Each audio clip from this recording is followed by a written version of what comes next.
धीरेन्द्र जी, आप खुद को गुरुदेव कहते हैं, स्वामी जी भी कहते हैं, धर्मगुरु, संत, तो आपका परिचय क्या है? आप हैं कौन? देश आपके बारे में बात कर रहा है आजकल। सीताराम, बागेश्वर धाम की जय, सनातन धर्म की जय। और आई एम नॉट बाबा, आई एम धीरेन्द्र कृष्ण शास्त्री जी। तो मैं आपको धीरेन्द्र जी कह के बुला सकता हूं? बिल्कुल, धीरेन्द्र जी, शास्त्री जी, महाराज जी, इन संबोधन से, क्योंकि ना तो दाढ़ी मूंछ है ना हमने संन्यास लिया है जी। हाँ, नहीं, वैसे लोग कहते हैं कि आप बहुत हैंडसम लगते हैं और आपकी उम्र भी सिर्फ 26 साल है। तो मैं शुरुआत यहीं से कर लेता हूं। आप सिर्फ 26 साल के हैं। 26 साल तो एक ऐसी उम्र होती है जिस समय युवा हमारे ये सोच रहे होते हैं कि कौन सा स्मार्टफोन लेना है और कौन सी मोटरसाइकिल खरीदनी है और कहाँ जाकर नौकरी करनी है, और आप 26 साल की उम्र में ही इतने बड़े स्वामी या बाबा कह लीजिए या गुरुदेव कह लीजिए, आपके बहुत सारे नाम हैं, आप यहाँ तक पहुँच गए। तो ये सब हुआ कैसे? हमारे बागेश्वर धाम की परंपरा में पीढ़ी दर पीढ़ी दरबार लग रहा। पूज्यपाद दादा गुरु जी भी लगाते थे और दादाजी के पहले भी एक संत थे, वो भी लगाते थे। तीसरी पीढ़ी में हम सेवा कर रहे हैं, तो बचपन से ही सनातन का जुनून है। तो सनातन की बात और सनातन की सेवा कर रहे हैं और अपने इष्ट और सनातन संस्कृति, साधु संतों की तपस्या का प्रचार कर रहे हैं। बस यही हमारी एक छोटी कहानी है। वाइट ही वाइट है, ब्लैक है ही नहीं कुछ।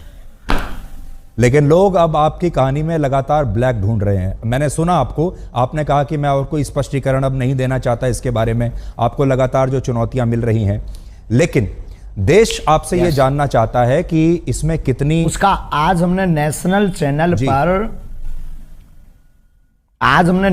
चैनल के सामने लगभग 20 से 25 चैनलों के कैमरा लगे होंगे। 4 लाख लोग थे।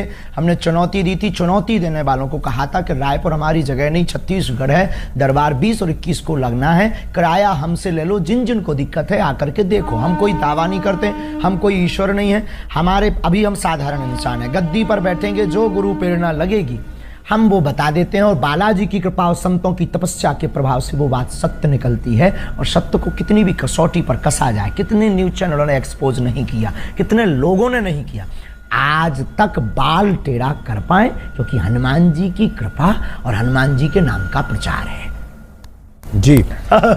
आप धीरेन्द्र जी, आप खुद को गुरुदेव कहते हैं, स्वामी जी भी कहते हैं, धर्मगुरु, संत, तो आपका परिचय क्या है? आप हैं कौन? ना तो हम कोई संत हैं, ना हम कोई स्वामी हैं, ना कोई हम मठाधीश हैं। बागेश्वर धाम के चरणों के सेवक हैं। और श्रीमान जी, हम आपको बता दें कि हम जिस प्रकार पिता अपने पुत्र के रोग पर भगवान से, ईश्वर से, डॉक्टरों से, लोगों से प्रार्थना करता, दुआ के लिए गुजारिश करता, निवेदन करता, वैसे ही हम गुरु होने के नाते, उस गद्दी की सेवादार होने के नाते, बागेश्वर पीठ के सेवादार होने के नाते, और सनातन धर्म के सच्चे साधक होने के नाते, और मंत्रों की चिकित्सा को जानने के नाते, आने वाले लोगों के लिए उनकी श्रद्धा को देखकर ईश्वर से प्रार्थना करते हैं। हमने आपके वीडियोस लगातार देखे सोशल मीडिया पर, इंस्टाग्राम पर बहुत सारे वीडियोस आपके चलते रहते हैं, जिसमें आप अपने कागज लेकर बैठते हैं और लोगों की मन की बात को आप पढ़ लेते हैं। तो ये जो मन पढ़ने वाली मशीन है, ये कहाँ आपने लगा कर रखी है और कैसे पढ़ते हैं आप, और लोग इसी को चमत्कार मानते हैं?